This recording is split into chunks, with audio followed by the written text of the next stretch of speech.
Yes, it's a time to remember. A time to remember the great cruise we had aboard the Royal Viking Sky. And what made this cruise so special to Lois and I was our shipmate companions, Jean Angus and Joyce Young from Calgary, Canada, and Jane and Harry Nevin from Palo Alto, California, and of course, Betty and Len. We thank each of you for your part in making this cruise such a memorable experience. And now to the itinerary.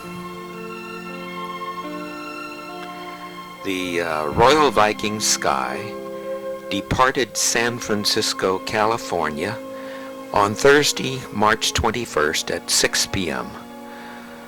Our first stop was to be Santa Barbara, California. However, because of the weather, high seas, the captain elected to bypass Santa Barbara and to port at Los Angeles. From there, we had 2 days at sea before we visited 3 ports in Mexico. The first was Puerto Vallarta, the second Zihuatanejo, and the third Acapulco. From there, it was 2 days at sea, and we arrived at Caldera, Costa Rica. The following day, we made a daylight transit of the Panama Canal.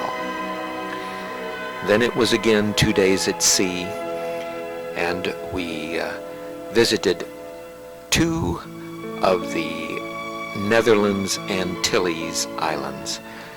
The first was Williamstad in Curacao. The second was Orangestad in Aruba. From there it was 2 days at sea, and our cruise completed in Fort Lauderdale, Florida on Sunday, April 7th at 8 a.m. I left my heart in San Francisco.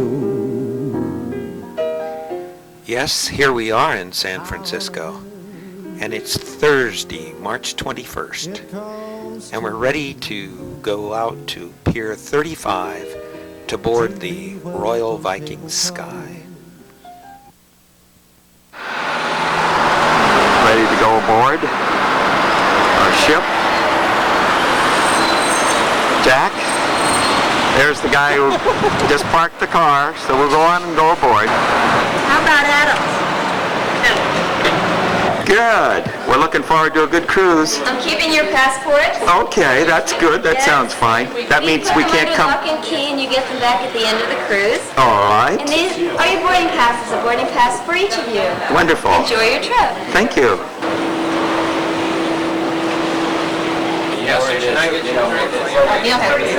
Be there shopping already. Doesn't take them long. Okay, here we are. We're starting it off right now. Here we go. He just came over yesterday. Excuse me. Okay, looks like they're getting ready to go. Go ashore. Have a good time. Thank you, guys. Goodbye. Goodbye. Francisco, California. We'd like to invite you to Promenade Deck number 7, as we pop the corks and strike up the band for a sail away celebration. And we'll begin in just a few moments on Promenade Deck number 7. There he is.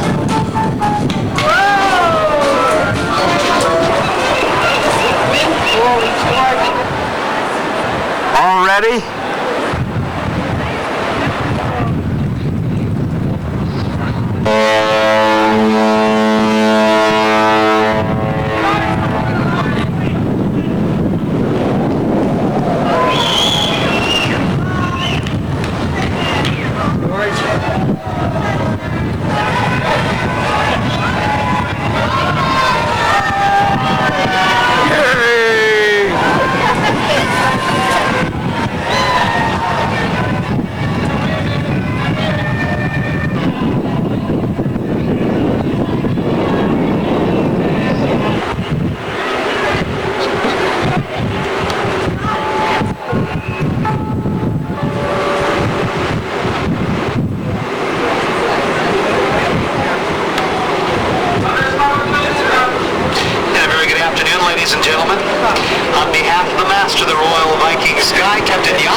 staff and crew. This is your cruise director, Doug Jones, here for the navigational bridge to wish you a big welcome aboard our beautiful ship, the Royal Viking Sky. We're now sailing from the Pier 35 in the port of San Francisco and sailing towards Los Angeles, California. That is a slight change in our itinerary. We are heading for Los Angeles, California. It seems that there's just a bit of rough weather off the coast of California. We'll be sailing towards Los Angeles and will arrive approximately 3 o'clock tomorrow afternoon, excuse me. We have a late evening messaging plan for you as a casually be aboard the ship. And at 7 o'clock, we invite you to join us for the Royal City Social Club in the Trondheim Lounge located on deck number 6. At 9:45, it's the Who's Who Bon Voyage show with the Royal Viking singers and dancers. I'll be there to introduce a few of our key staff members, and then it's Bon Voyage showtime with our star vocalist from Hollywood, Miss Terry Franklin, and our dynamic dance duo, Chris and Gail Thorburn. A wonderful show at 9:45 in the Trondheim Lounge. At 11 o'clock this evening, it's the Anchors Way Dancing in the Finlandia nightclub on deck number 7. All in all, a great evening as we sail towards Los Angeles. Once again, that is a change in our itinerary, and it seems that we'll arrive approximately at 3 o'clock tomorrow afternoon. With that, I'll leave you to enjoy the sail away from the bridge. This is your cruise director, Doug. Thank you for listening. There's one of the ferries that takes you across from Tiburon over to San Francisco. It's another ferry. Alcatraz and all. You're probably right.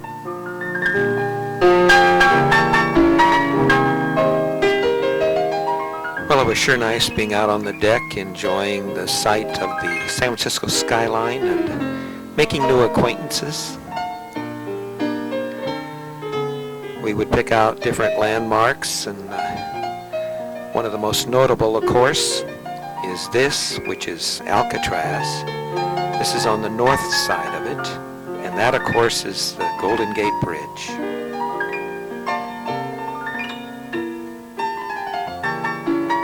Another view of the skyline, and let me tell you though, it wasn't really sunny California. It was cold, as you can see here.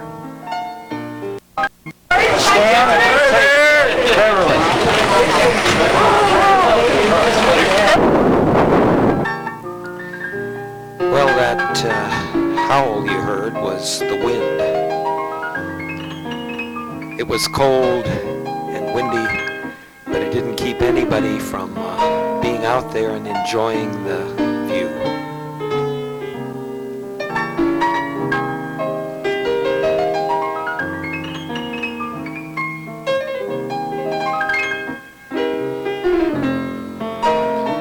It's really quite a thrill to go under the bridge. And it's equally a thrill, I believe, for the people on top of the bridge to wave down at us, as you can see this couple did.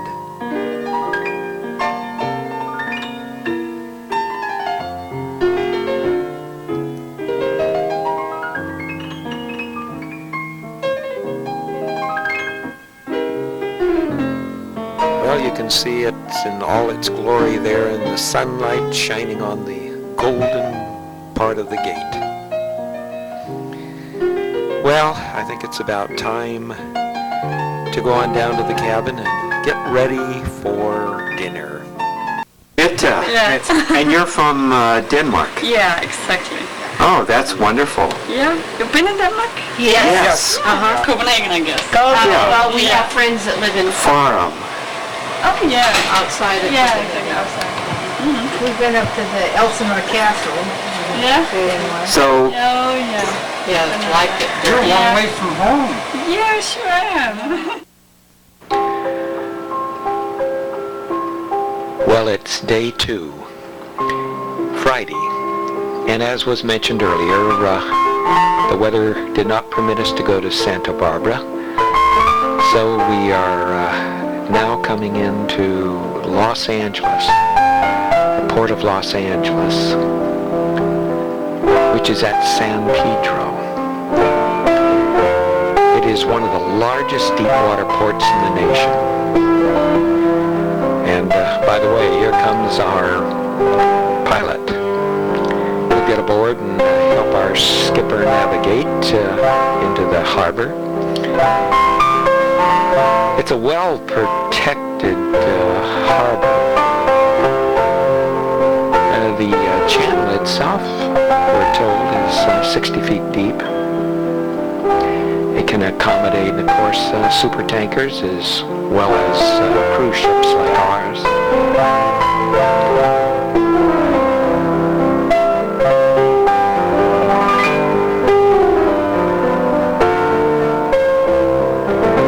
This is the breakwater. It's about 2 miles offshore. Now we're at the Discovery Room, going up to look at the sights. This is the Fort MacArthur, once a formidable coastline defense. Now let's just watch the sights and listen to the sounds as we come into dock.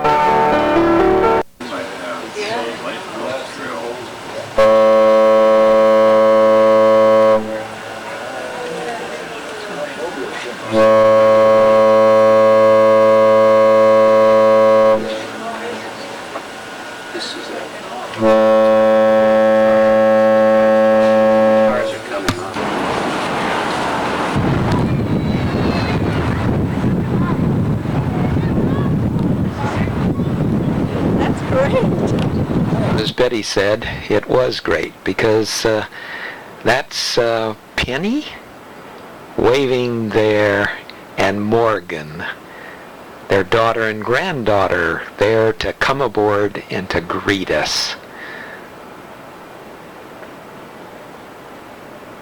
Because he had some serpentine in the front of his stove.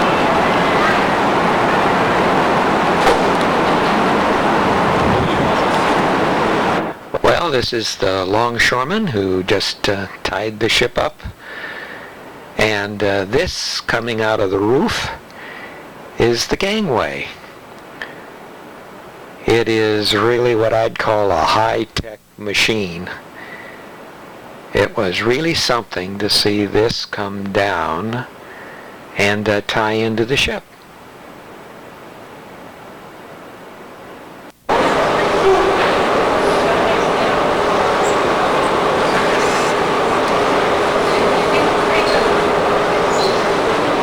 There goes the gangplank in position. Here it comes.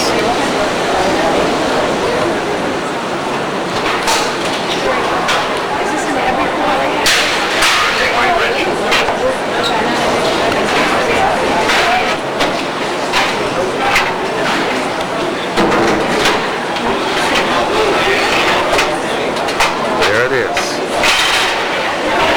Hanging around. Remember to put everything on. From NCL television.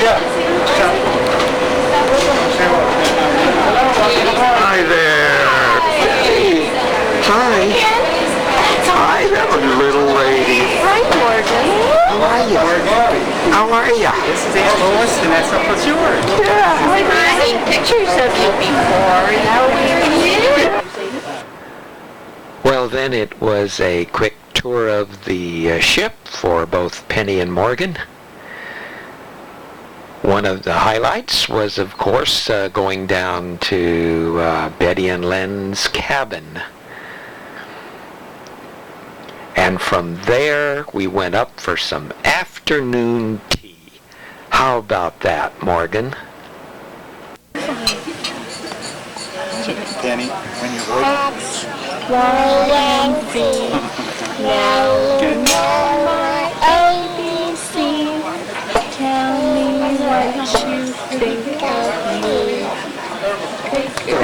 Yes. Which one, darling? Oh, this one? This one or this one? This one. Yeah, good choice. The non-fattening cream puff. Oh, right? You are very welcome, love. Here's another Oh, it's guaranteed. You can greet yourself right after and you will not. What's under the fruit? Well, as you can see, It was time to depart Los Angeles for Puerto Vallarta. And we had both Penny and Morgan to see us off. Throwing and a delightful time by all.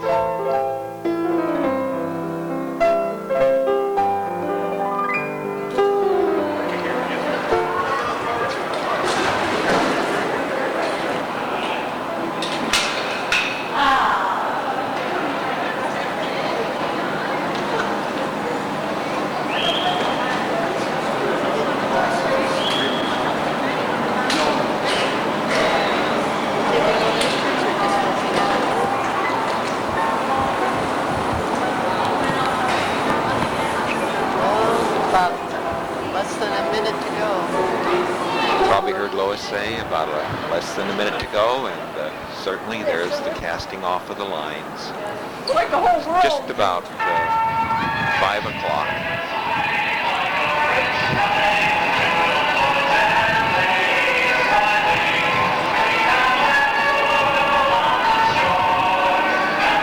The music is from the ship.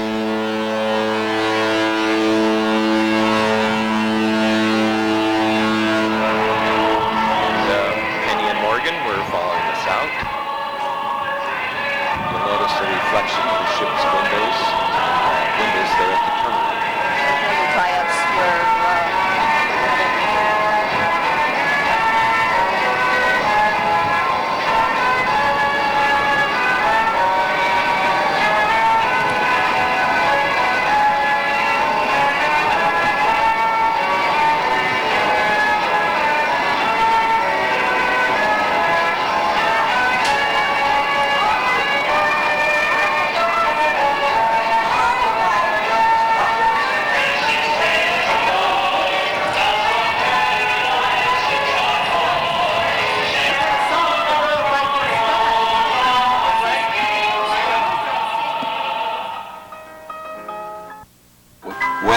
After an evening of good fellowship, good dining, we woke up on day 3 to a beautiful day on our way to Puerto Vallarta. 2 days of cruising along the Mexican coast. Well, this is out on the Scandinavian deck, aft.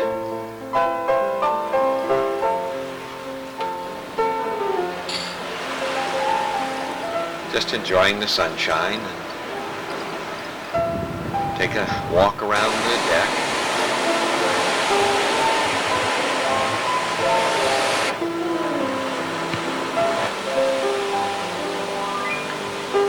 Well, I think it's about time for lunch, don't you? This is a typical lunch that was served each day on the Scandinavian deck. Other lunches were served in the dining room and up on another deck.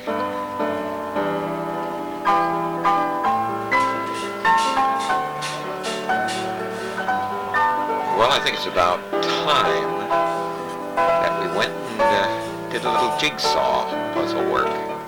How's the puzzle coming? slow but sure.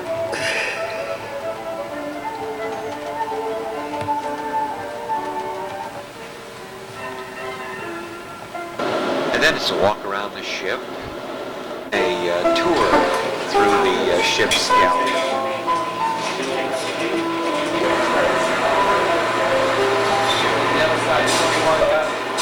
The captain's welcome aboard cocktail party.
welcome to the captain's Welcome Aboard cocktail party.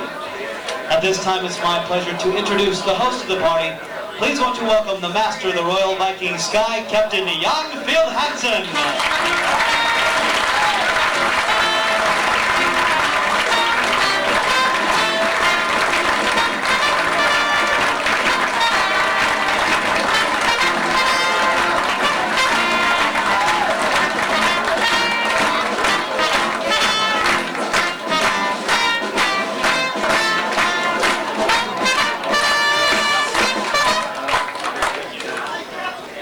Hi there, how are you? Yeah, we seem to get a different ship though, I think. First of all, a hearty welcome on board to all of you. And wasn't this a beautiful day? Well, not too much enthusiasm there, but thank you, and the as a good captain, I take credit for the good weather. And I have news for you. Another beautiful day tomorrow. Thank you. Well, I had to tell you though, I have a little secret when it comes to forecasting the weather. And that is, when passengers ask me what the weather is going to be like, I say, hey, it's going to be great. And here is my little trick. If it turns out nice, you will see me out on decks. Give me credit for it. If it's not that great, I just stay in my cabin. But seriously, we've been very lucky because there's another low pressure with a front approaching California, and I probably get some more wind and rain and seas up there. But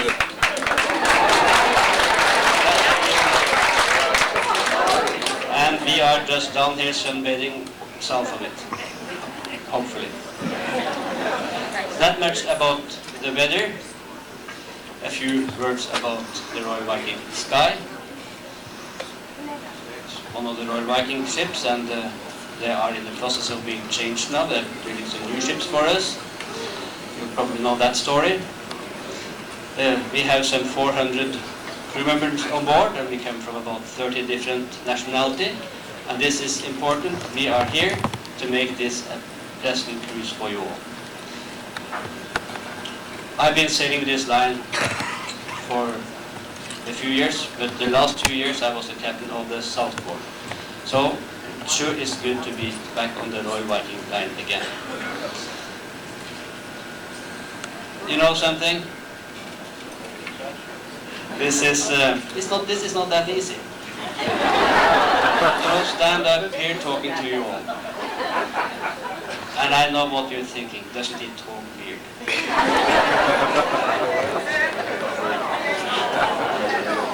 Well, I had to tell you another secret. In order to maintain a job as a captain in this line, you have to talk with this weird Norwegian accent.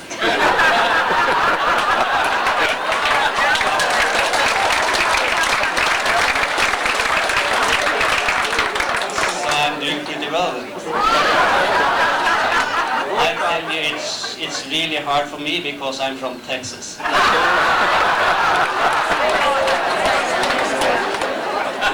Well, that's the truth. I live in Kingwood, Texas. That is just outside Houston, and it's really convenient because my wife lives there too. So, you know, in order to maintain this or keep this accent, I have to practice. I practice every morning, and I have studied the subject. There's one thing, you know, when you sail on this cruise ships on the Royal Viking Line and NCL, and you have a lot of Norwegian officers, and the crew, they are really used to the way the Norwegian mistreat the English language. So since I have studied the subject, I gave you a short course in how to speak English with a Norwegian accent. And it's really easy. The first thing to keep in mind is that all the W's we pronounce as V's. That's correct, V's. Like vot, ve, ven, whiskey. Like when I was up in Alaska with the Royal Viking Star, we went whale watching. That's good for practice. Then we have another sound that is kind of particular for the Norwegians. There's a sound U. When I say count, I say 1, and I say 2. They also say pu and kry. It sounds strange. And I was discovering the secret about this sound one day. I was shaving and practicing at the same time. There in the mirror, I saw it. It's the way you form your lips. You form your lips like a fish, and you say tu, all together now. Yeah, that's fantastic. Well, that is a little introduction to my course. If you want to learn more about how to speak with this particular accent, that shall be out on decks tomorrow. Weather permitting.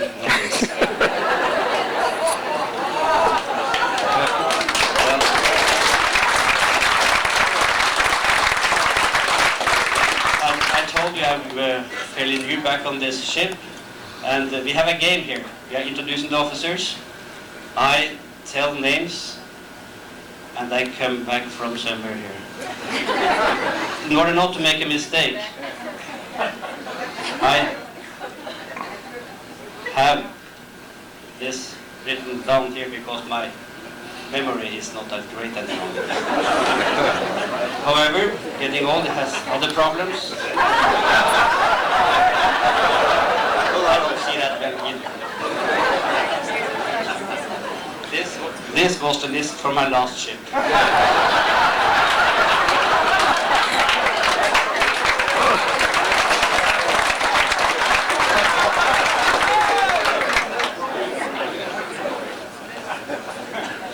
She told it was easy to be a captain. All right now. They're coming now, I hope. And you know the way this works, I read their names, and if I'm right, you applaud, right? Staff captain, second in command, is Hans Meg from Norway.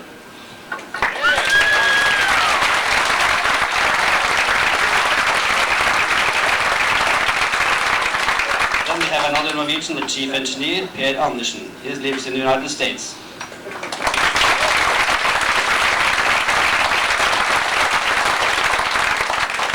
And we have our hotel director, Gerard Elsted, from France.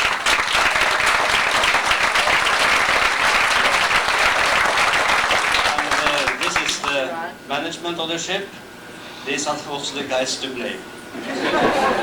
Next one in line is the assistant chief engineer, Arne Torvik, also from Norway.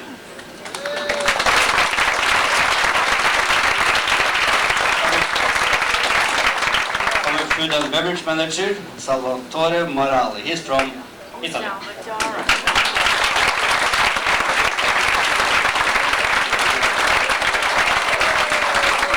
chief radio officer, Mr. Holte from Norway.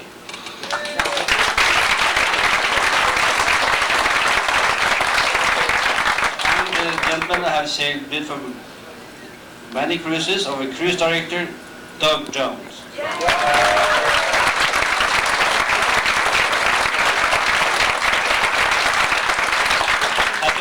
About Mr. Jones though. First time I met him, he said, I'm Dave Jones, the Norwegians called me Dog. Then that just a little trick we have going. Next one is our chief electrician, Mr. Andreasen from Norway.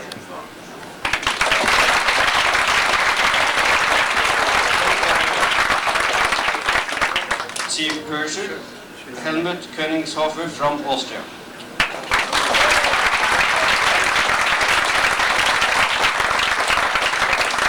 The ship's doctor, Henrik Högström.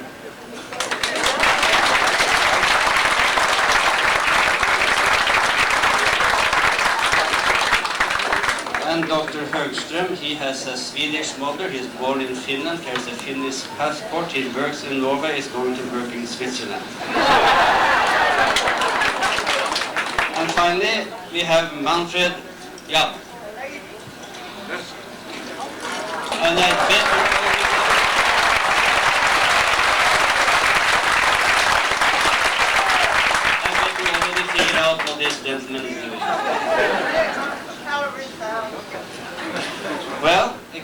we are here to make this a pleasant cruise for you all.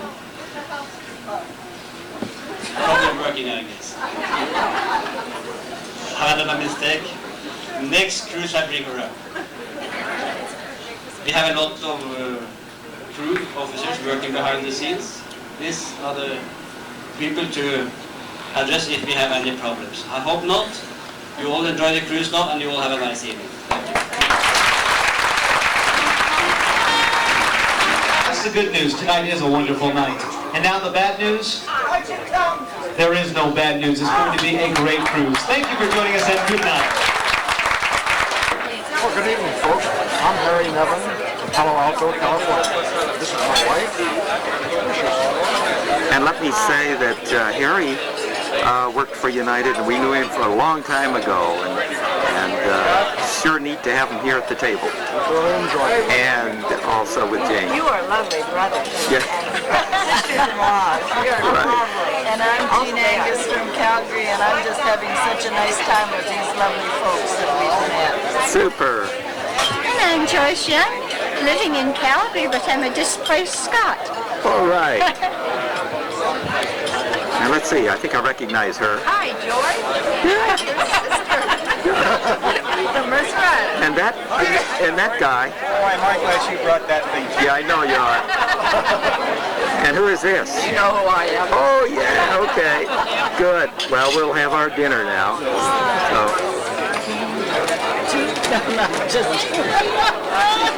Are you into this? And you can see what we're having.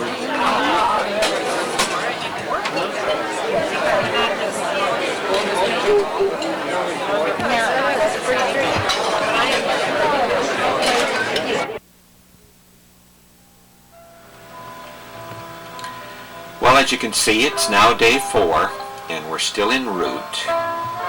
By the way, this is the heading of the Royal Viking Skald, which was a little newspaper that would be delivered to our room each night. As you can see, it's Sunday, day 4, but I'm telling you, time goes by fast when you're having fun. And see how confused I am. Day 3. Having a good time, Lois? Great. Okay, we're going to go do what we do best. Eat. Eat. All right. As you can see, they really serve us good. Good enough to eat, go back and get you. I don't see it.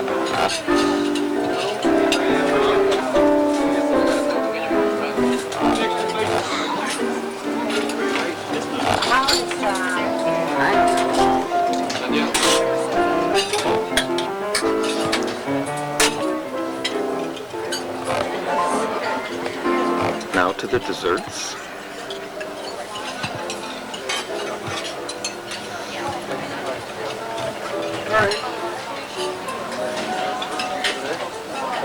There.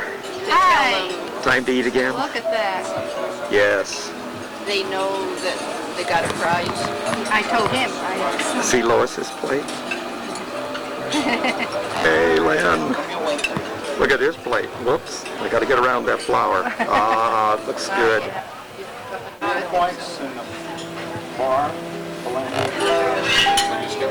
Well, I guess it's time to take a nice walk around the ship after we've fed our tummies.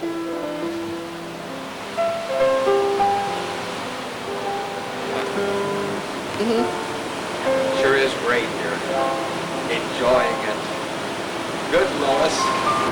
This is on one of the upper decks.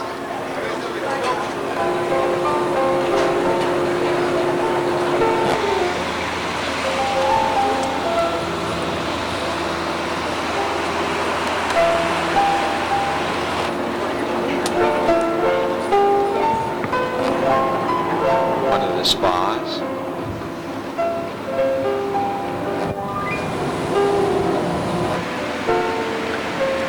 This is where Jean and Joyce spent a lot of time doing their golf exercises and lessons.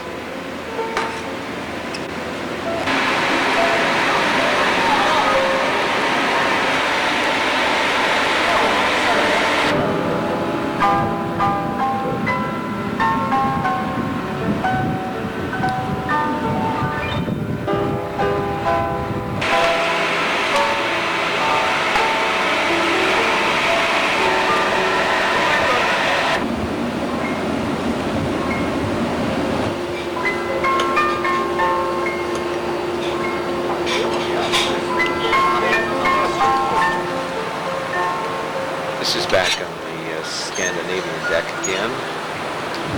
And right beneath it was where the crew would relax. They had their own area, and they'd get a little sunbathing in also.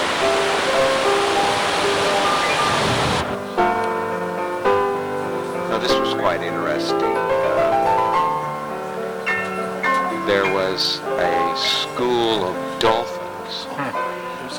You'll hear the commentary from the bridge. Surrounded by hundreds of dolphins. So go up on deck and take a look at this beautiful sight. Thank you.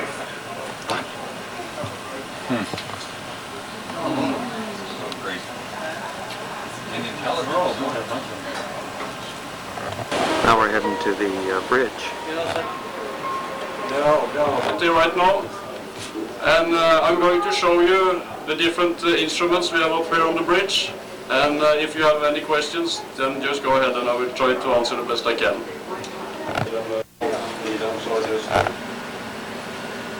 This is the view out the forward windows from the bridge. You can see the rudder angle up here.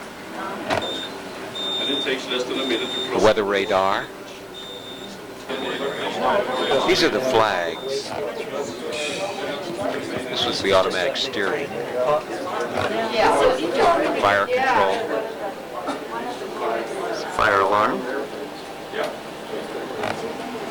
There's a video camera looking forward. Miss Lynn. Right ahead, huh? Okay. Good show. We'll follow you. This was what they used to clean the windshield. That's a device that... Yeah, I guess so, yeah.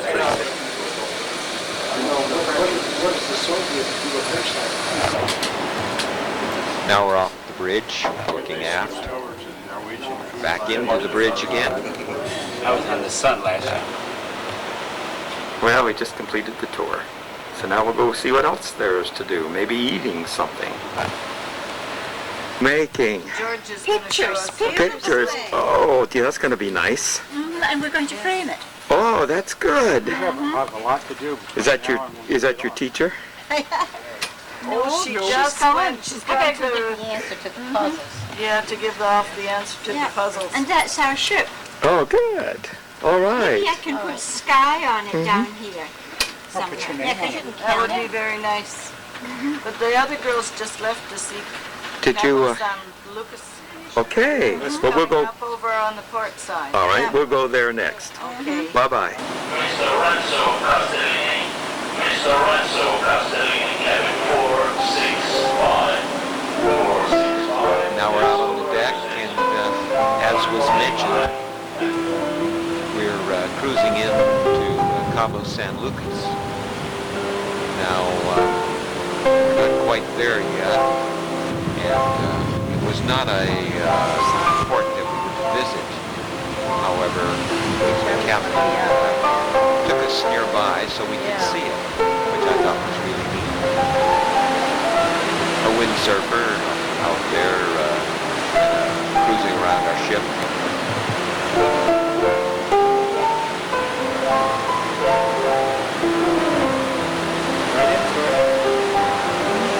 Look at the foam, isn't it pretty with the colors?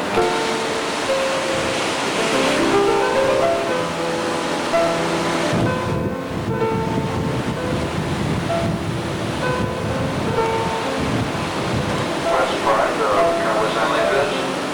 It is condominiums and honey-shaped housing. And you can see the beautiful spoiled beaches. This is what they call a virgin beach. There's nobody on it. And you'll see the fishermen are heading home for the day. They're probably all happy fishing out here, as you saw earlier today. It was a rich marine life. Look at that lighthouse up at the top, looks like a big cement circular top of that one bridge over there. Falls Gate coming up just around the corner.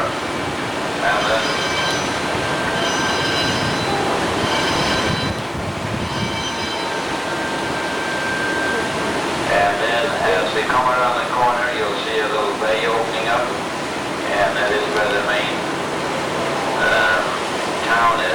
of Cabo San Lucas. It is a very nice yacht harbor in there, very sheltered, and a fair number of hotels, condos, villas, and what have you. Thank you.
Cabo San Lucas. That sound there is actually the wind. The microphone. It's pretty windy out there.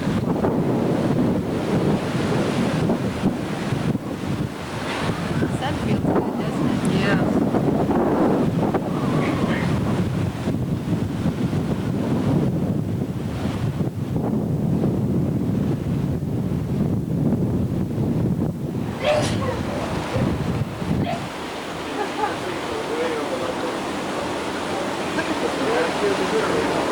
Now we're looking south of Cabo San Lucas. Still more developments over there on the hillsides.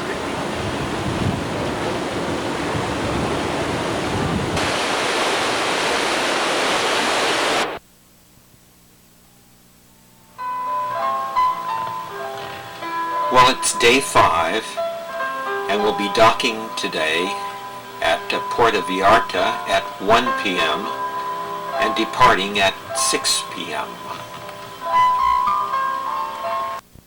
Again, yeah. Well, We can walk outside. We're coming into Puerto Vallarta, huh? This is just to inform you that a declaration is now being served on Scotty Better get mine before it's too long. Day number 6 from now until 1 p.m. I repeat, this is to inform you that a declaration is now being served on Scandinavian Day Off.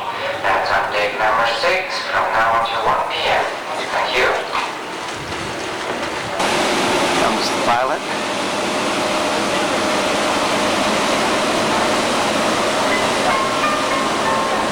And look where we're at. There in the harbor.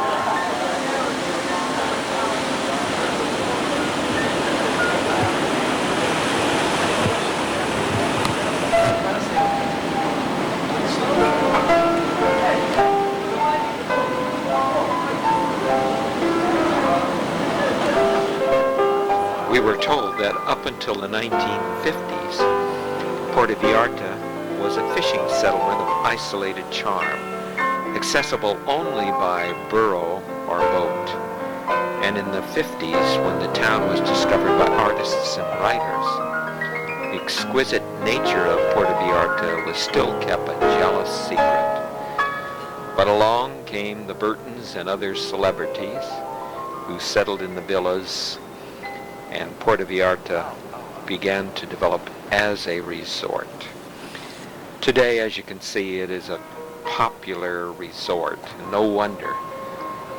It's endowed as it is with the quiet, superb beauty of this Banderisas Bay, which stretches 25 miles from north to south.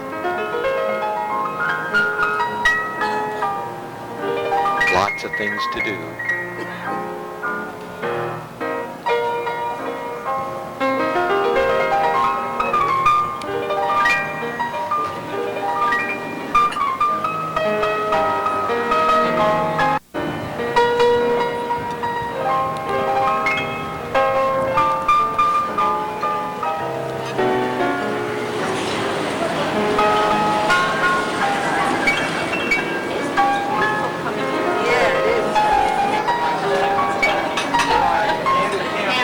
Yeah.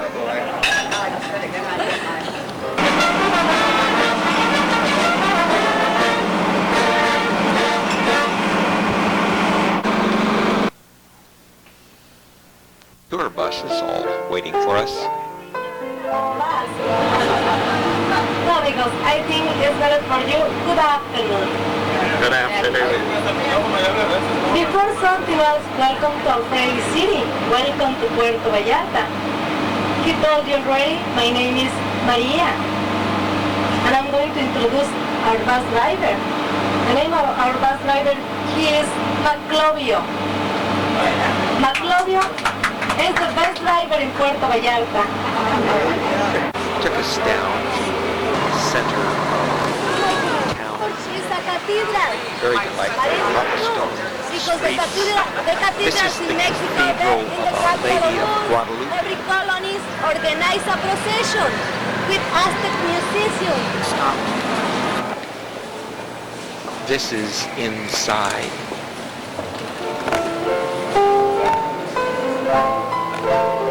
Very pretty stained glass windows.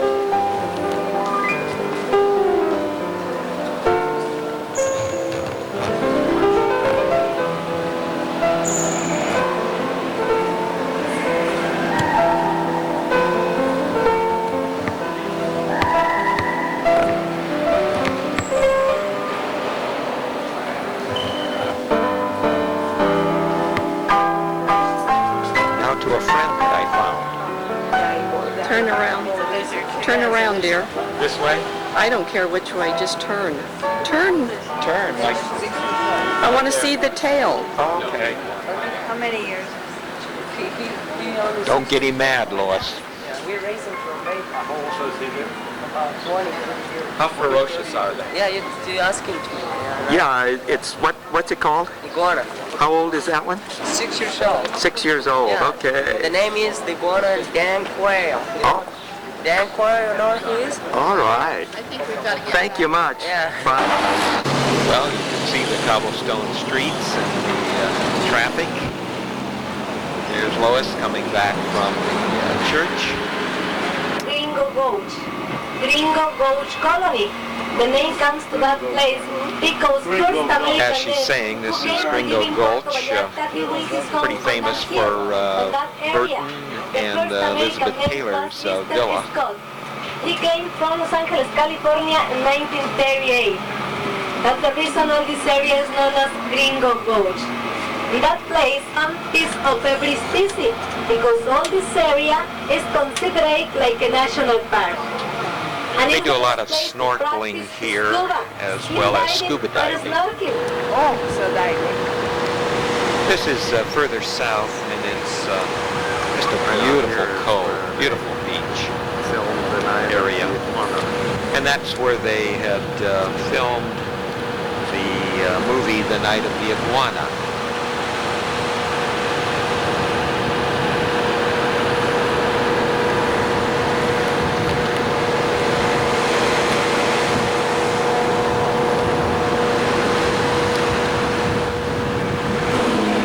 Here's another view of Miss Molona Beach, which is, I believe, one of the nicest there, at least we see.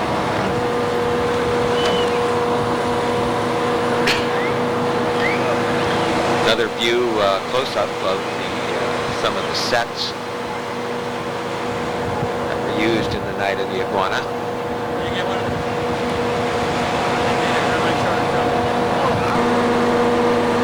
There's our bus. Are you going to go take a good picture? I think I will, yeah. All right.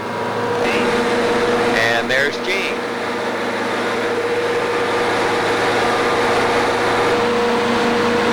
From there we went further south to a restaurant, Chi-Chi. I think there's something like several hundred steps to get down to the restaurant and cafe. It's really a very pretty location, quite a swimming pool.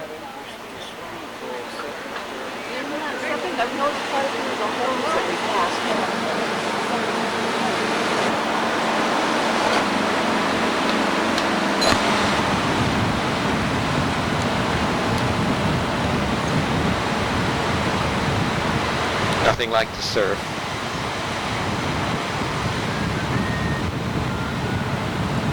Across this bridge where you could look down and see the women doing their laundry, washing their hair.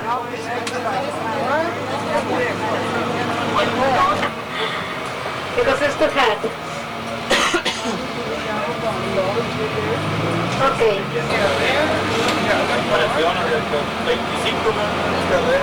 This is still in the town, just on the outskirts.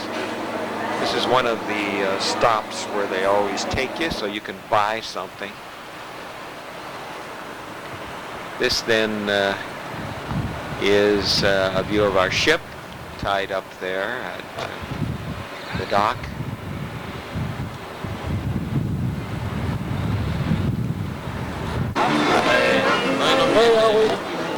Oh, that's neat.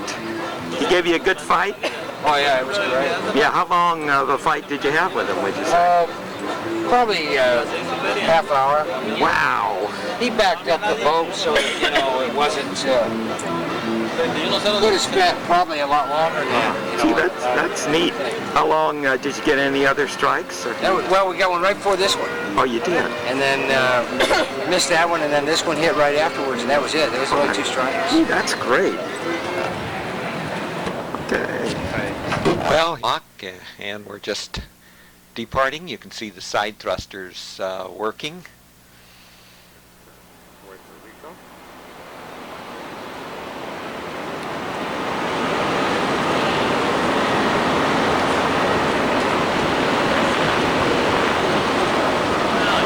Goodbye, Puerto Vallarta.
There's the Coast Guard ship.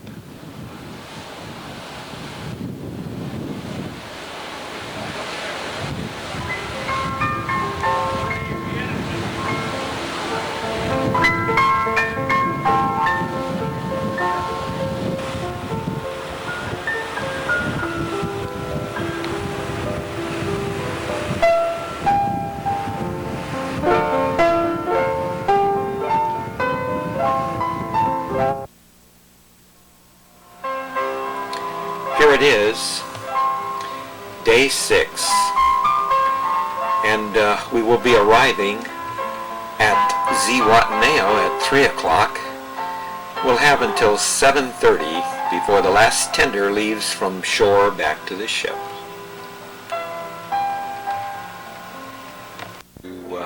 Shore? How about having lunch? Navigational information on position today is north 7, 15 knots. The course is 108 degrees. Depth of the water is 300 fathoms, and that equals about 900 feet. The west air from the west is force 2, and that equals about 10 knots. The outside air temperature is a beautiful 81 degrees Fahrenheit, 27 degrees Celsius. The sea temperature is at 75 degrees Fahrenheit, 24 degrees Celsius. And in the swimming pools, it's 85 degrees Fahrenheit and 30 degrees. Afternoon is Sunday. We have sailed about 300 nautical miles since the beginning of the fire day yesterday.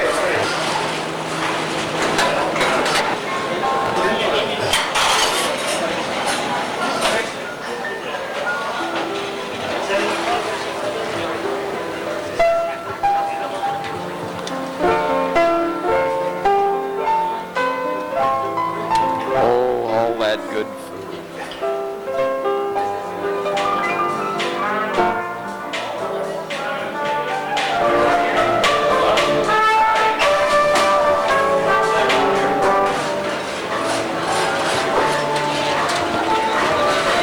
Here we are at Zihuatanejo.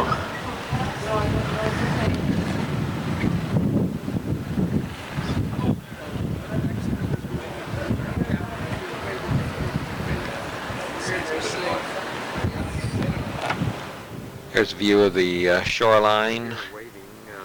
We're waiting for customs to come aboard and to clear us. The ship has turned around.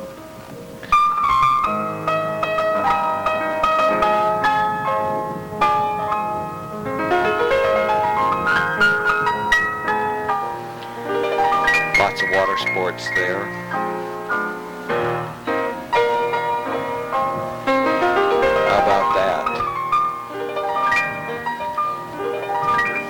There's one of the tenders that take us ashore. Now watch this.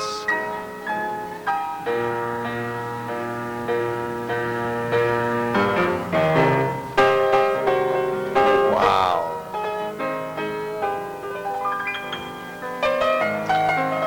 By the way, that's Vane Bacon on the piano. He played there in the ship's lounge. Do. What are you going to do, Lois? Good question, Lois. What's the answer? Yeah, right. Gonna have a good time anyway. Right. Whatever. Are you going on a tour? Yes. We're thinking about living here. Go on Are a you? tour. Really? No, not really. I'm thinking about it. Harry's not. Okay. There goes the tender down. Take us ashore.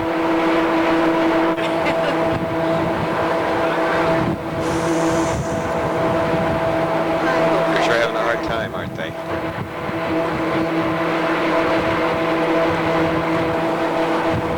Hey, they made it.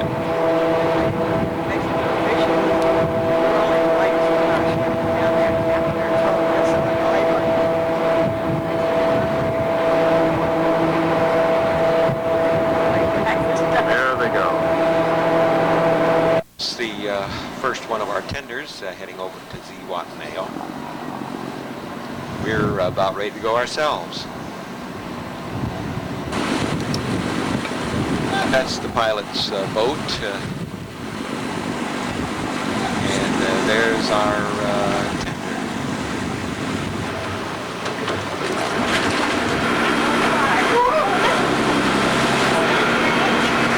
So here we are. Choppy.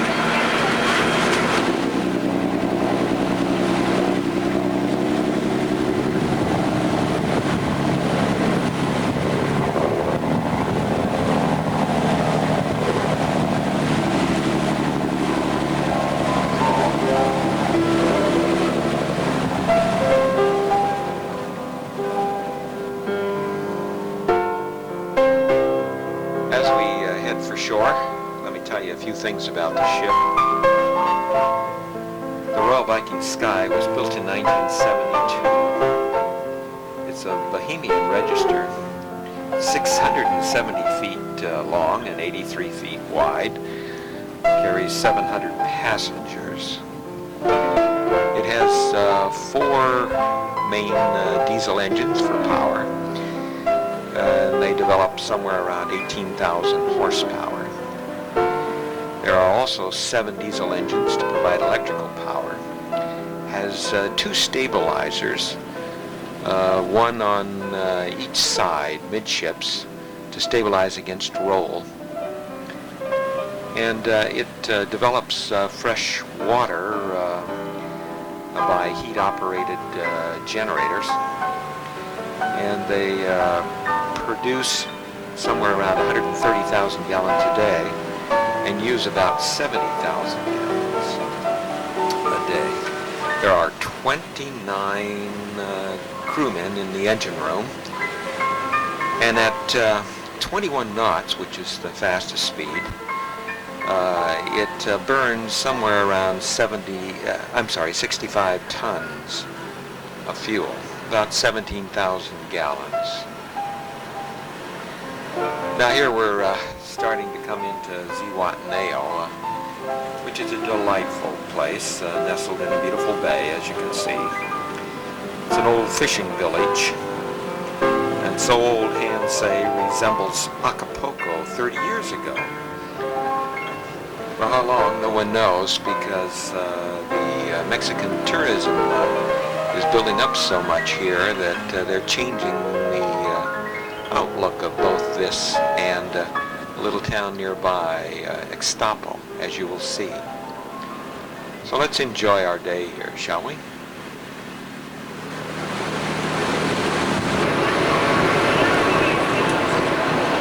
Hey, you ready to go negotiate a cab? Oh boy, that's going to be Pretty fun. soon. Yeah, right. We'll see what we can get out of that. What's that behind us? The ship, huh? Yeah.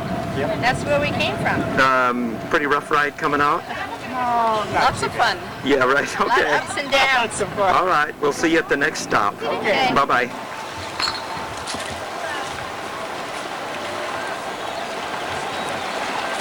And what's your name? Raul. All right, Raul. This is my taxi. Good. Fine. Okay, we'll look forward to it. Zihuatanejo, sir. And you pronounce the name here? Zihuatanejo. Zihuatanejo. Yeah. But 2:40 is closed. It's siesta time. Oh, that's right. And you said the population here was? It's 50,000 people live here, sir. It's Ejido. It's Main Street. How expensive is your gasoline? Well, it's 1,000 pesos for liter. And that's... It's 4,000 pesos for gallon. Okay. Around 130 cents. $1.30. Well, as when it's rainy season, it's big in the water, you know. This area is called? We stopped here at this hotel. Raul knew some people here and took us down on the beach and then up for a real spectacular view. Well, this is La Ropa. The best place here in Zihuatanejo is La Ropa, you know. Right, okay. And that beach down below us then? Up there, Yes. Las Gatas. Okay, that's Las Gatas. Over there is Las Gatas Beach. There's our ship. Yes. And over there is the pier, the little pier. And down there is the principal beach, Zihuatanejo town. Villa del Sol Hotel. He then took us down to this little hotel. Again, he had some cousin or uncle who worked there, and he took us through this. Remember, he's just a cab driver. He gave us a great tour.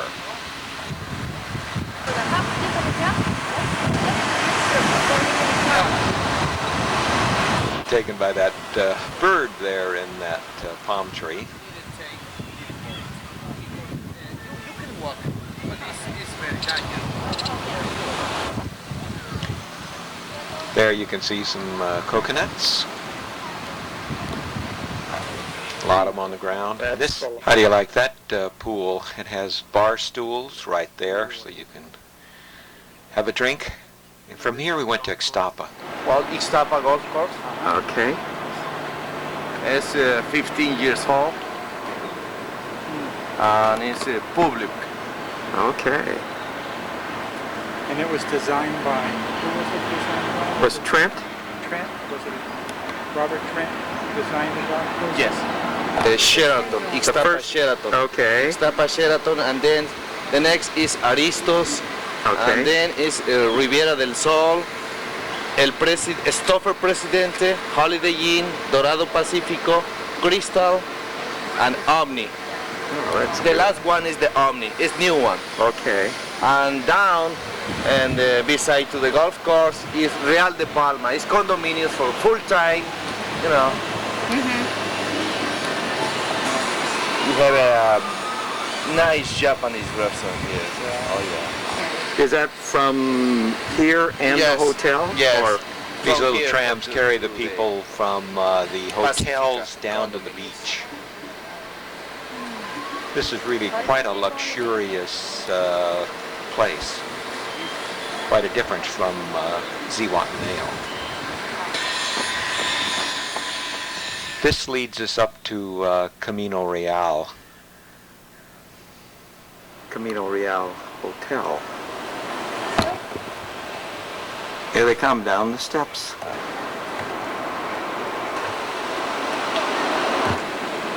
This is on the grounds of the Camino Real Hotel. That's their private beach. There's looking back up. As you can see, most of the rooms all have a view. Last picture. 450 rooms in this hotel, and it's rated 4 stars by the 3As. Beautiful spot.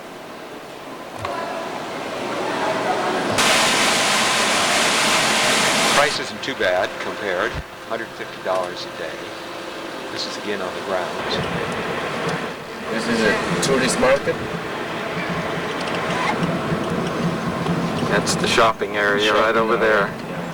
And we want to get out of here fast, right? Or the girls will change their minds. This area has any special name to it? Well, no. Just where all the elite and rich live, huh? Yes. Again, we're still in Ixtapa. Many people and put it the name Golondrinas, Paseo de las Golondrinas, only that. Because this road, this street, the name is Paseo de las Golondrinas.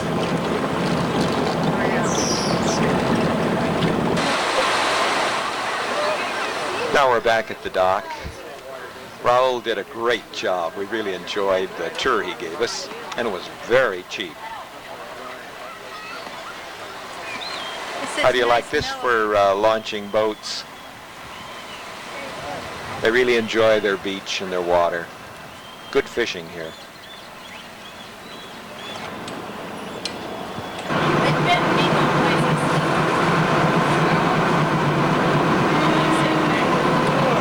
When you're tired, here we go, back to the ship. It was the police chief of Mexico's summer home.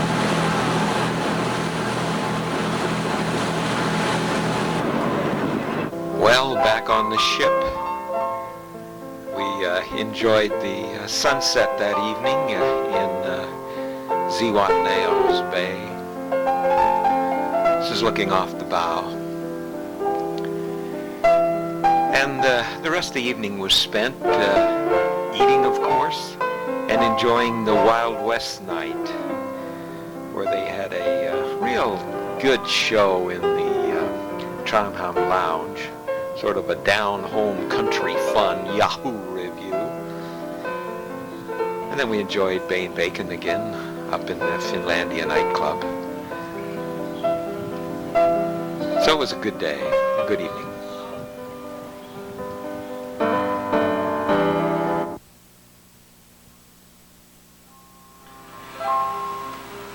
Well, it's now day 7, Wednesday, March 27th, and we're heading to Acapulco, which is 116 nautical miles from Zihuatanejo. We'll arrive at 8 a.m. and set sail at 6:30 p.m. Well, it's about 6:40 a.m. and we're just coming into the Bay of Acapulco. It's a very pretty bay, and Acapulco, because of its unique location and the cool ocean breezes that help maintain agreeable temperatures throughout the year, it boasts one of the best tropical climates. The temperatures throughout the year ranges between 76 and 80 degrees Fahrenheit. Well, as you could expect, sunshine predominates here. As you can see, we're getting closer to the time when we'll be docking.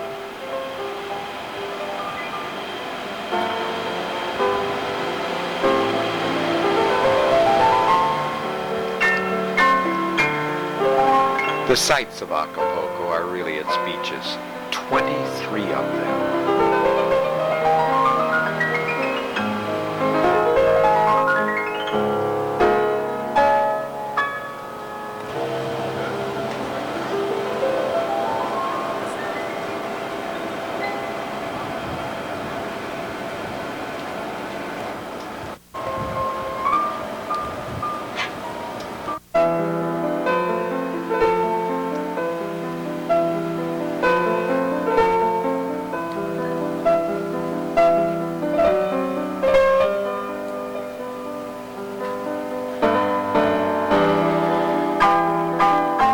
See how we're just maneuvering into the dock between some small boats.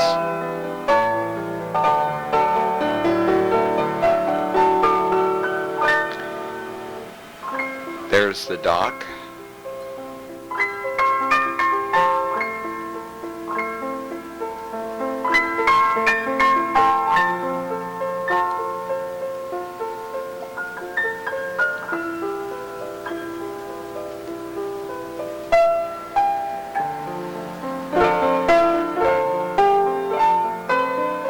As you can tell, it's pretty early, not too many people out there to greet us.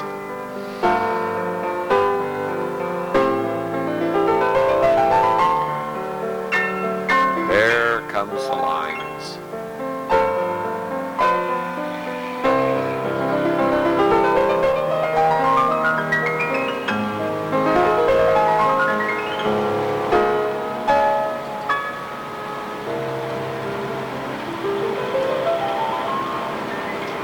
Ashore, ready for a tour. Rico, we are going to take you around the city of Acapulco. We hope you enjoy it. We hope you like it. Appreciate it. This is one of the most beautiful views in Mexico. Ladies and gentlemen, you're looking to the first hotel in Acapulco was built. Hotel El Mirador. Anybody has been in Acapulco before? He started to build 2 straw roof cabanas. And look at it now. It was Don Carlos Marmar. The name of the hotel is Hotel El Mirador. This is exactly where you're going to see the famous Acapulco water is deep, deep, deep, deep. The distance it has to project himself in order to press the rocks is only 8 feet out. It's a group of men in this place. They make the group of divers. They have a union. Whatever they collect, whatever they charge to see the show, they have to pay 25% to the union. It's the inside of the hotel, and that's where you get a vantage point of these divers.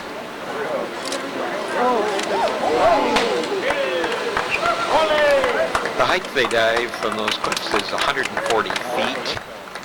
And of course they must wait for the wave to come in to get proper depth of water so that they're not injured. There's another vantage point down lower on the left-hand side of these rocks. And all the tour buses seem to take you to the hotel. You can see to the left there is another vantage point, which I think is probably even better than up at the hotel area.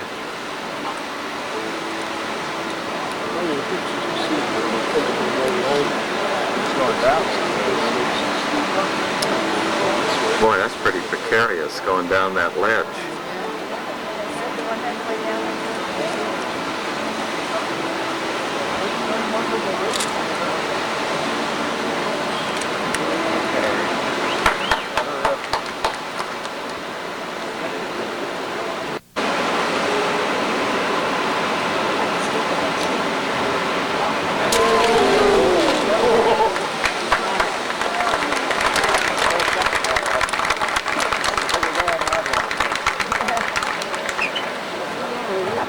There's one of the new divers, all ready to make one of his first appearances. Sure takes a lot of courage. What a way to make a living.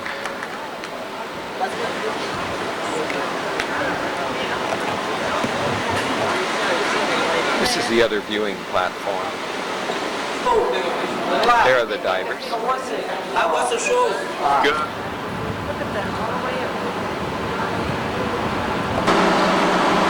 Now we're headed to our bus.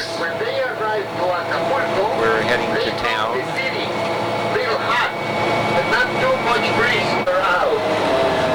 Now we're right down in the downtown section. You see a street chicken. Just look at right there. See how yellow it is? Jello rice. Yeah. Since the Panama Hotel, this one over here. You know, in Mexico. This is the reason why we think. Now we're out on the hillside there, and this is Merle Oberon's villa.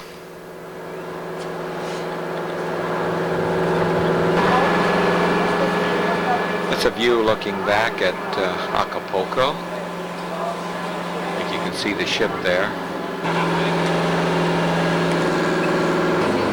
A nice little bay southeast of Acapulco. They say it's going to be the next big development there. Probably be larger than Acapulco. Famous hotel. This is the famous hotel, the Acapulco Princess. It is one of the most beautiful ones I've ever seen. This is in the lobby area.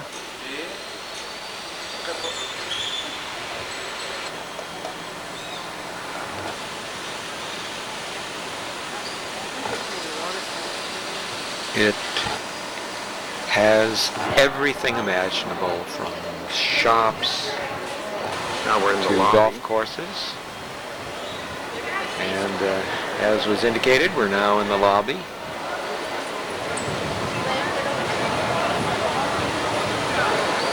Of course, it's Easter time. Look at that Easter egg. The hotel has 1,008 units.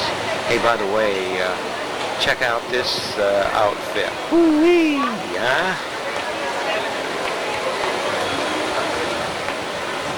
The grounds are extensive and magnificent. The public facilities include 5 pools, one which is saltwater, a wading pool, they have fishing, a putting green, they have a sauna, and they have an 18-hole golf course. They have 11 tennis courts, 9 lighted, and 2 of them are indoor.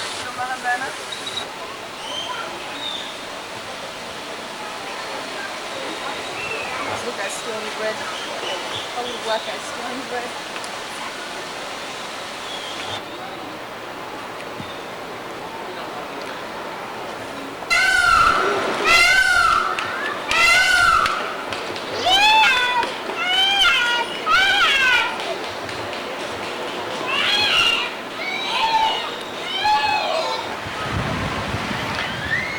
It, of course, is right on the beach.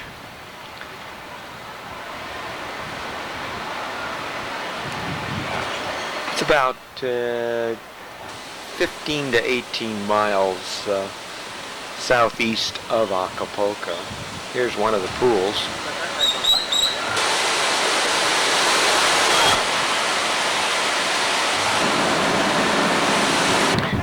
There was the front. Now we're back at the ship. Then we just took off ourselves for a little tour of the beachfront area.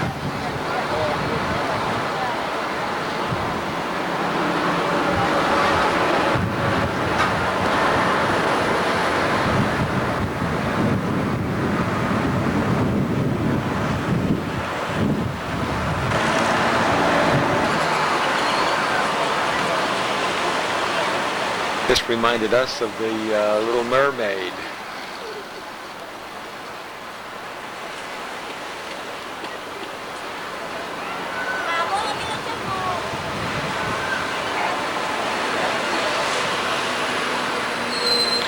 Some of the water looked a little polluted, frankly. Particularly around this area, there seemed to be a lot of debris and garbage in the water.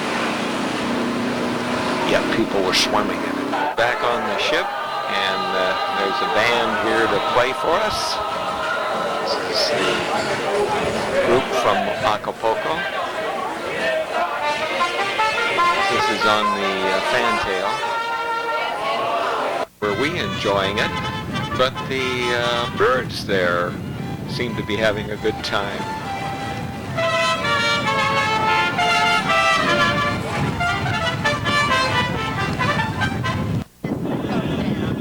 Too. Let's hope so. Oh yeah, Lois is down below.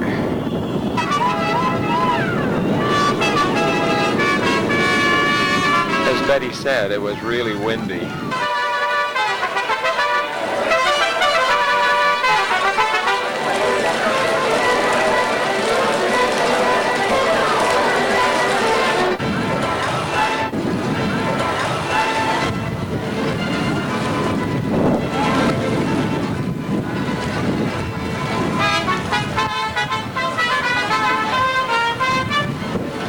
It was a beautiful sunset there in Acapulco.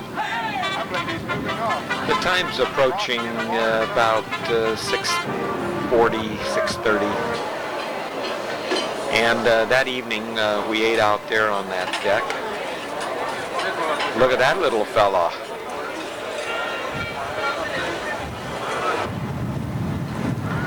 There's an interesting ship leaving the harbor.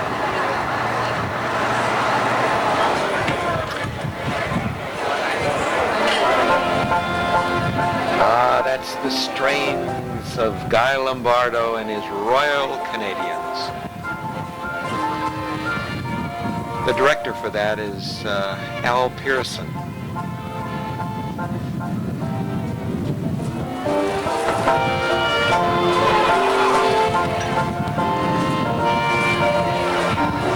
Still windy, but it was a warm wind.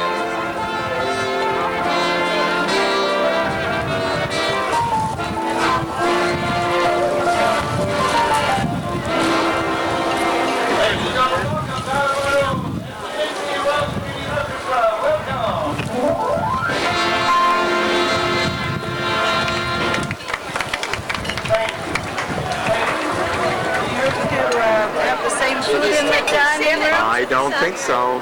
They're not. Have you been having fun? Yes, Good for you. All right. I bought 3 Christmas presents today. Really? Oh, good. One for me? Of course. Okay, bye. There's Al Pearson.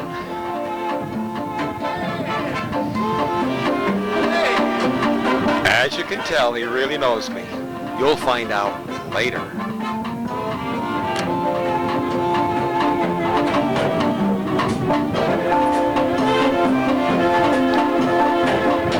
One of the last views of Acapulco.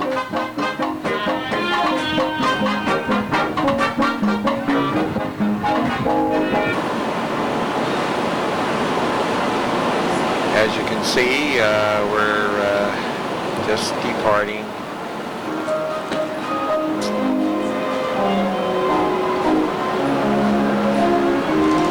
It was a nice informal evening. You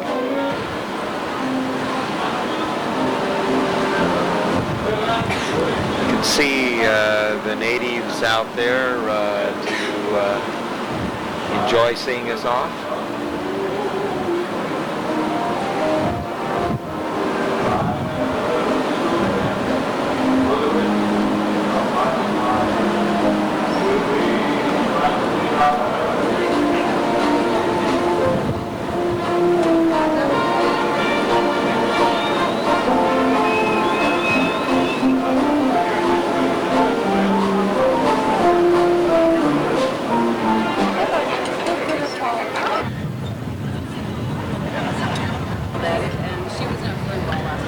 Look at that moon, huh? Under the Acapulco skies.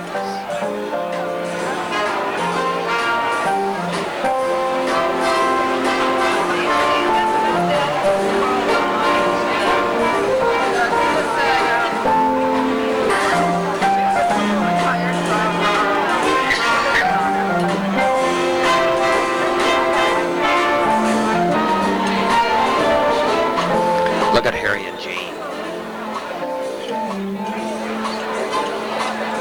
They know how to eat, don't they? Hey, Harry! Harry! Jane! Say hi!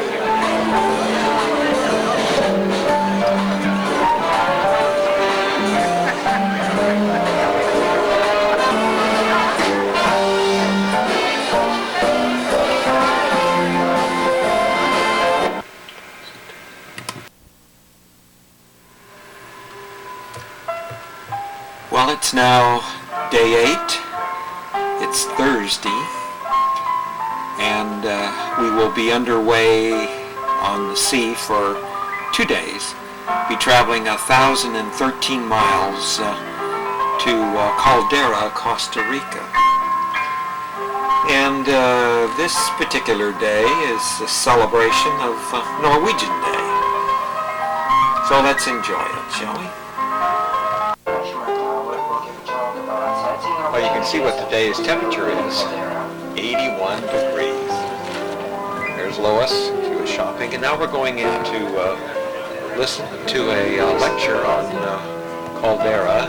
So we'll listen to a little bit about the fun we're going to have. That you intend to buy in Caldera in Costa Rica, that is all duty-free. It comes they're warm, friendly, and they're immensely proud of their beautiful country. In fact, during the train ride, it's a narrow gauge railway, single track, and during the train ride you'll find that people will come out of their houses and wave at you as the train goes by. The houses are located directly on the side of the railway track, and so your hands will literally get tired of waving at these people and the beautiful children that line the railway tracks as you go up to San Jose.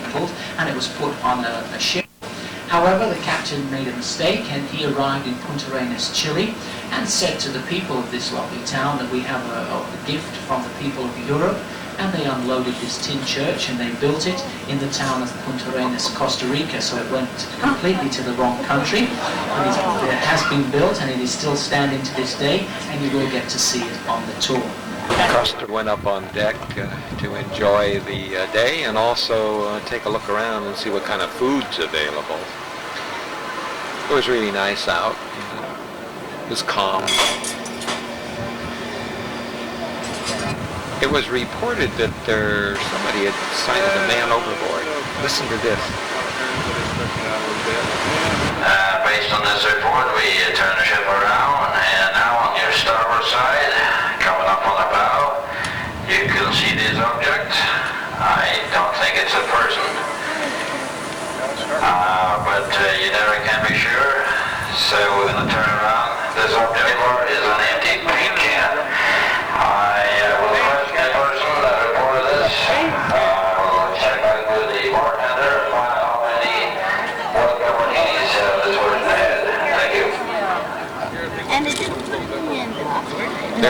paint can that somebody thought was somebody overboard from a ship ahead. Here's some skeet shooting.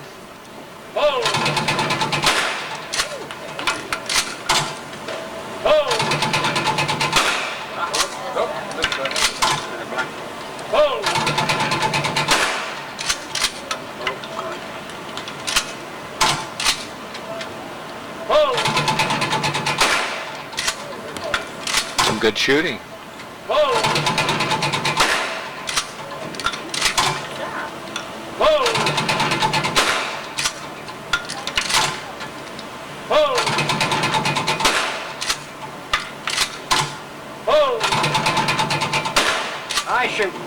We certainly enjoyed the day, watched a nice sunset, and enjoyed the evening.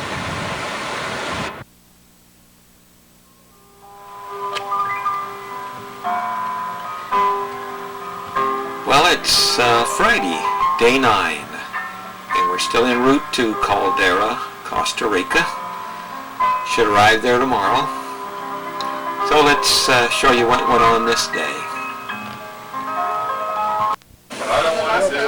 Well, as you can see, the temperature's 81. We're heading down for breakfast. We're going to see Kurt. Boy, that's the way to start the day. How are you this morning?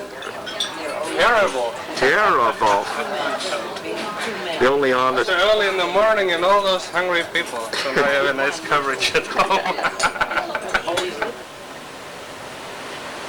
Well, after breakfast, it's the time to take a walk around the deck. Here we go. As you can see, 5 times around the deck is 1 mile. We're heading towards the bow right now.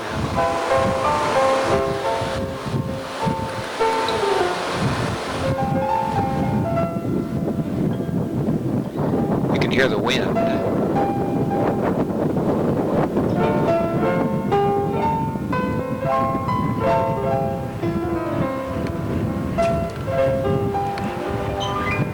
Morning.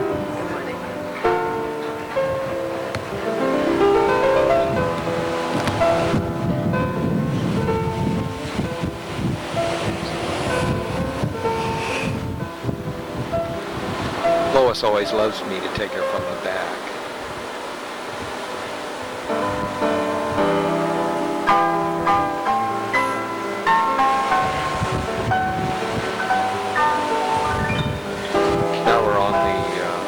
Side of the ship, heading aft.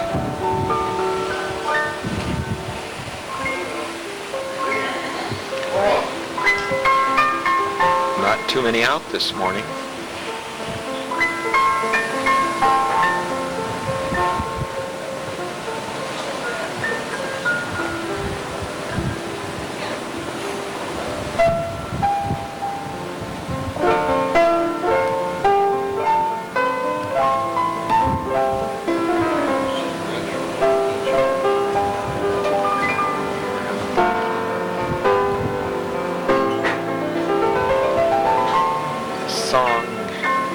Already heard it a number of times, his memories, and it sure brings back a lot to us.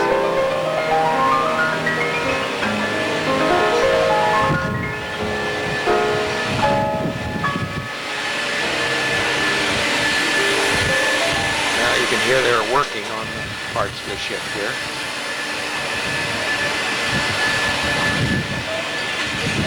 Now we're at the stern of the ship. Now we're at the fantail, of course. You can see some people eating. Now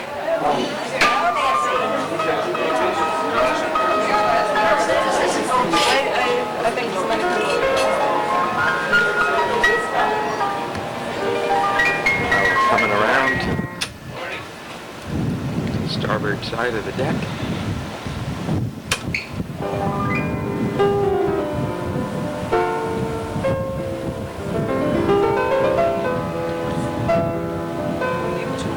Does not be out of breath. That's the wind.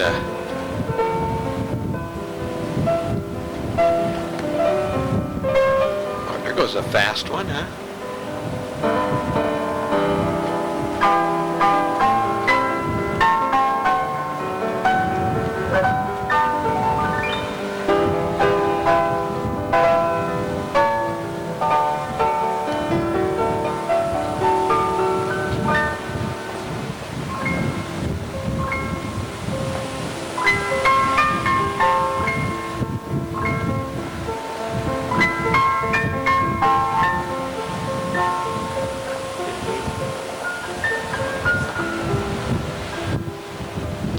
We're coming up to the starting point.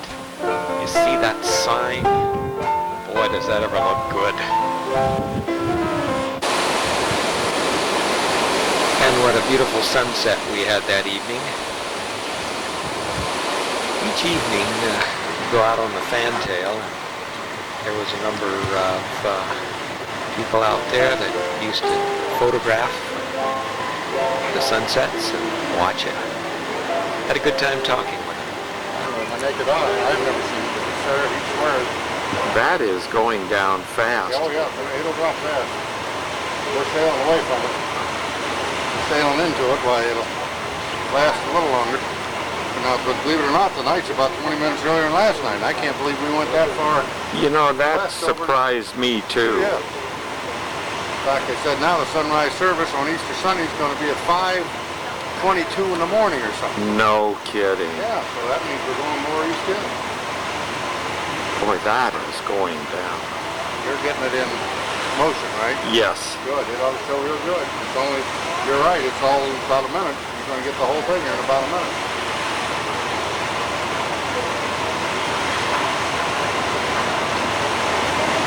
Nope, I missed it. It's not going to turn it pink. It's going to be pink, but not horizon to horizon like I hoped. It would be nice if it even got through over these clouds. Yes, it would. The clouds really add so much right. to I don't think it's going to make it tonight.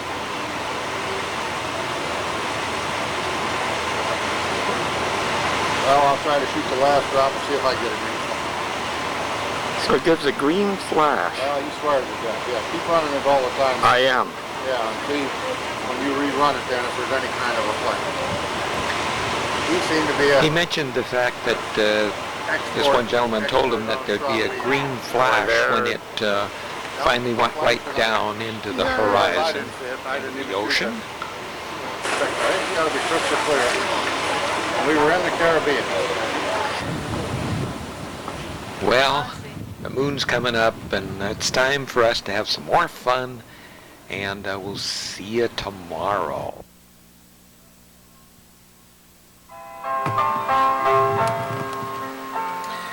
Well, it's day 10, it's Saturday, and today we'll be in Caldera, Costa Rica, and the highlight will be San Jose, a trip on a narrow gauge train. We'll be docking at 8 a.m. and sailing at 5:30. Well, here's our first view of Costa Rica, which stands for Rich Coast. It's bordered by both Nicaragua on the north and Panama on the south. And it forms a land bridge between the Pacific Ocean and the Caribbean Sea. Lois is pointing out some boats out there. It's Central America's third smallest nation, covering about 20,000 square miles. Its population is about 3 million and almost entirely of Spanish descent. Indian accounts for a fraction of the population.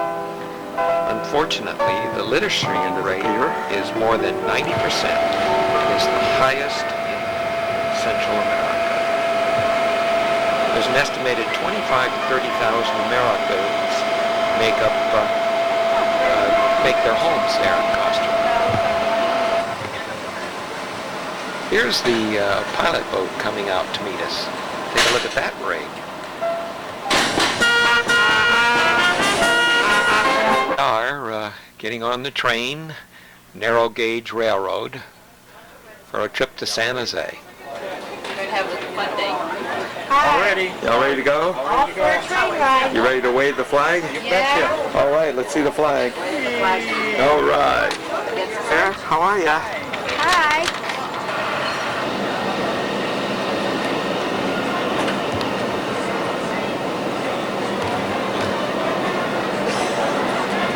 There she is. Hello. Astrid, A-S-T-R-I-D. I mean, it's sometimes easier to spell it than to pronounce it. But I mean, if you say anything which begins with A, I will understand that's with me. And actually, I will be your tour guide for today, so I hope you're very patient, because you have to stand me the whole day come back to the ship. And that means a very long day since we are supposed to be back between 5 and 6 o'clock this afternoon. So it's going very long, but I hope it's going to be very nice and enjoyable. And we'll also come in our unique and modern train. Actually, it's the only train we have here in Costa Rica. Although, right, this one is just for the people from the ship. We have a normal train that looks exactly like this one, which runs twice a day in each direction. That means there's twice a day one from Punta Arenas to San Jose, our capital, and from San Jose to Punta Arenas. So on the way up, we probably will see another normal public train. And it's exactly like this, and it's almost 100 years old.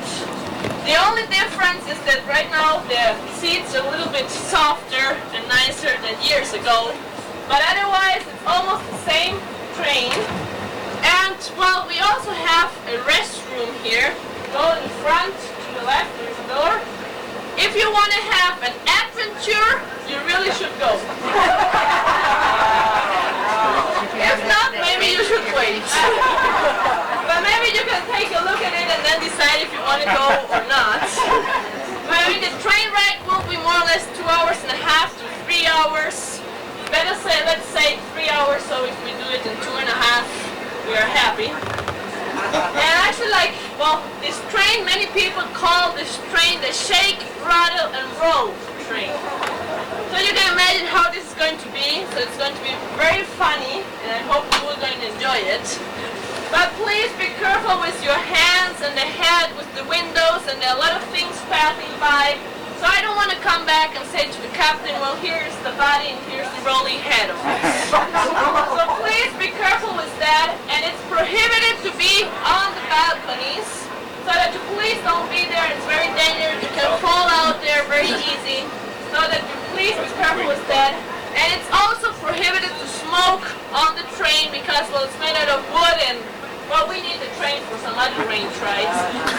And so just if you like, what? Like that if you're like dying for a cigarette, that you cannot live anymore if you don't have a cigarette right now, you may go to the doors, but please don't go onto the balconies and smoke there a cigarette, and then please come and sit on your seat again. It's, well, because it's dangerous, because it's out of wood, and as a consideration for the other people who don't smoke. So if it's really not necessary, it's maybe better if you don't smoke. And, well, on the train ride, we're going to have, well, something to drink and some snacks. If I'm not passing by, you can ask me if you like anything to drink. We have enough. Don't be afraid to ask anything. And while the train is moving, it's going to be very, very loud. And so it's very difficult for me to scream so loud. So while the train ride, like if you have any question, I will be here and glad to answer it. But later on the bus, we're going to have, well, it's easy, we have the microphone and give you all the explanations about Costa Rica. And, well, please excuse my English, it's sometimes not exactly the best one and I forget a lot of words. But maybe if you help me a little bit, I'll learn something about English and you learn something about Costa Rica. So I hope you can help me with that. But if you don't understand anything, please let me know. I will try to explain it in some other way. Or maybe you can learn a little bit Spanish, our official language in Costa Rica. And well, also to give you, right now that we're not moving yet, a little idea of where you are right now and where we're going. Well, you all know that we are at Port Caldera, but if you look for Port Caldera on a map, you won't find it. Because it's a pretty new port, it's about 7-8 years old, and our old port, the port of Punta Arenas, which is about 10 miles away from here, or if you take a look to the right, in the back you can recognize a piece of land and some houses. Well, that's Punta Arenas, and that's our old port.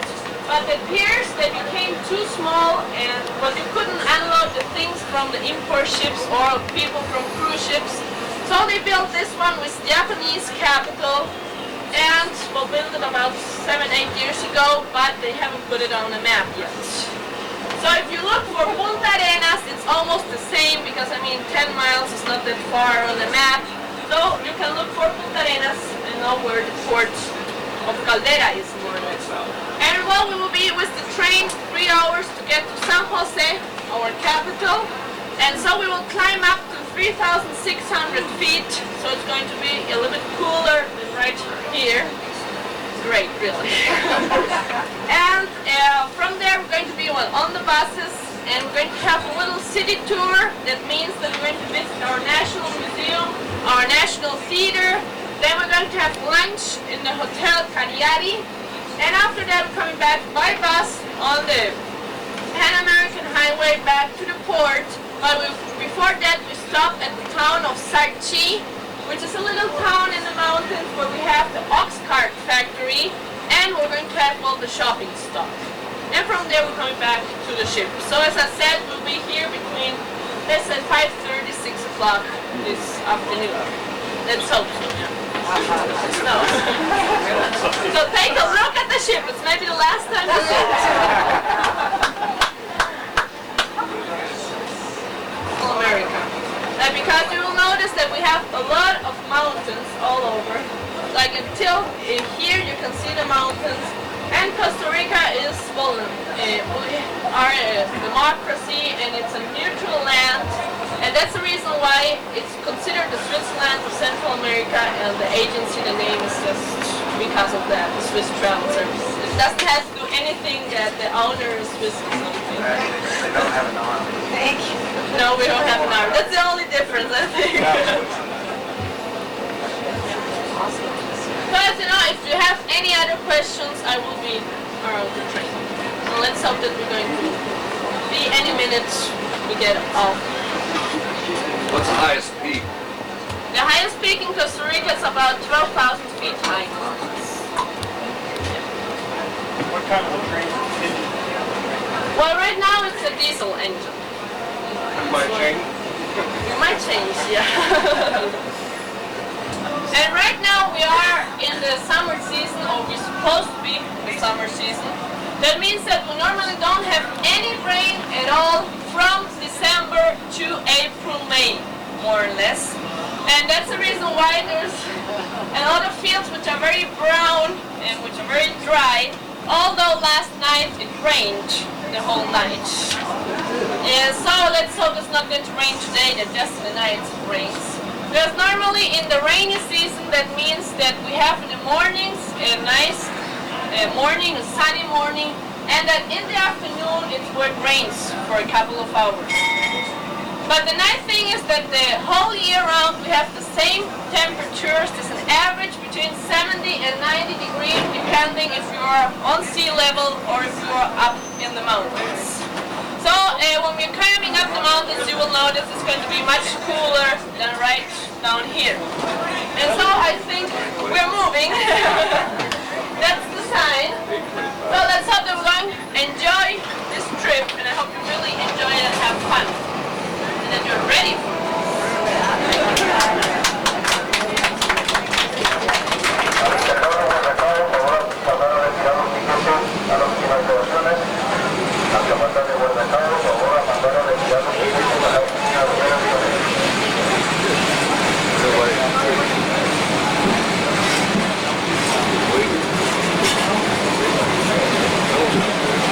Well, that's Lois waving, and off we go. So let's enjoy the sights and sounds of the narrow gauge. By the way, we hit something on the way out of this yard. It was right by our car. It's just on up ahead. Still the pier. Well, we've made a circle of the yard here, and we hit something already. We don't know what it was. Some kind of metal. Yeah, well, till now we had the diesel engine, but from now on we're going to have an electric engine. We stopped. I mean, it's going to be a little bit faster. Don't think too fast either, but a little bit faster than now. And we have to change the engine since in the port we don't have the installation for an electric engine, and it's safer to have a diesel engine in the port than an electric one. So from now on we're going to have an electric one, and And it depends on the humor of the one which drives the engine. We're going to have 2.5 hours or 3 hours. If he is in a hurry and happy, we sure will be there in 2.5 hours. If not, maybe we take a little bit longer. But I think it's not going to be that worse, and that you're going to have much fun with this train ride. You already had a little idea of how it's going to be. Or if someone want to dance, like we have the music with the train and you dance along, even if you can't dance, be sure you can dance here. How far do we have to go? Huh? How far? Well, it's about 60 miles more or less.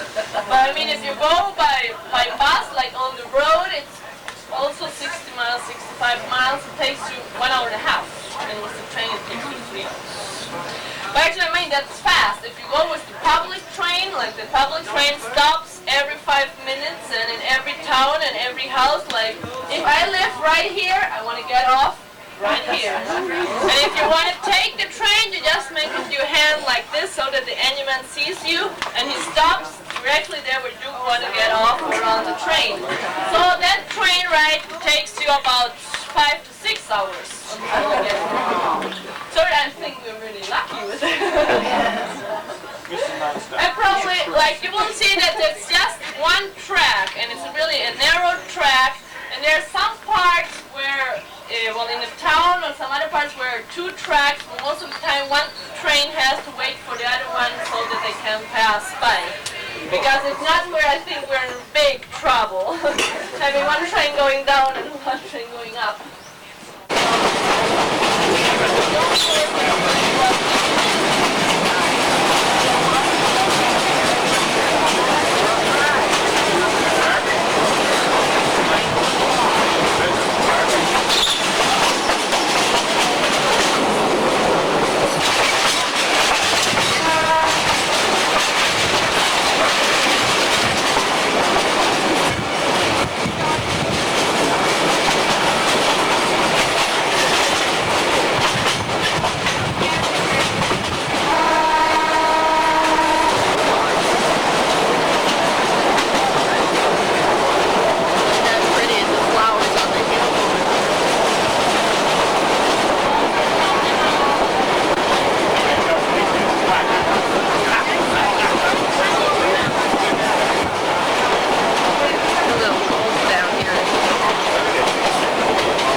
houses are to the railroad. Laundry back there on barbed wire fence.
poor, but they sure appear happy.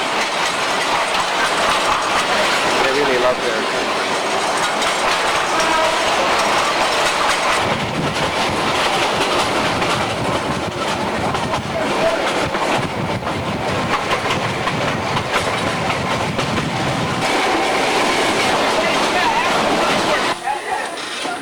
We're stopped. Well, we stopped for a little bit. We found out that what happened was that the car behind us uncoupled from us. They got us back together and we started off again. Backwards a little ways. And nobody likes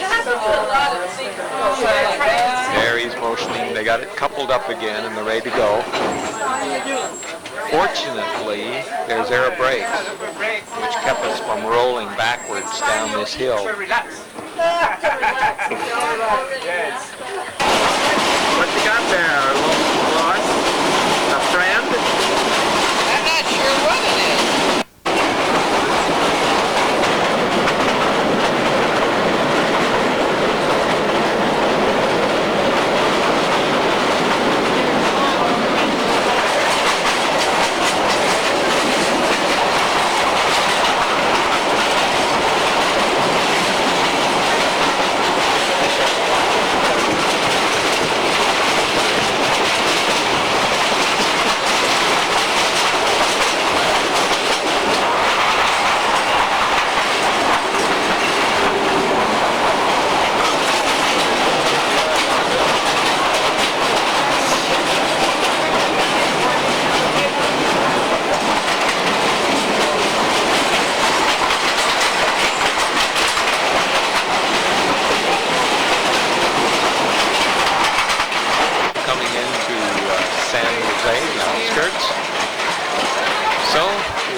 This part here. Finally made it. Everyone there, nobody left in the train. See you later.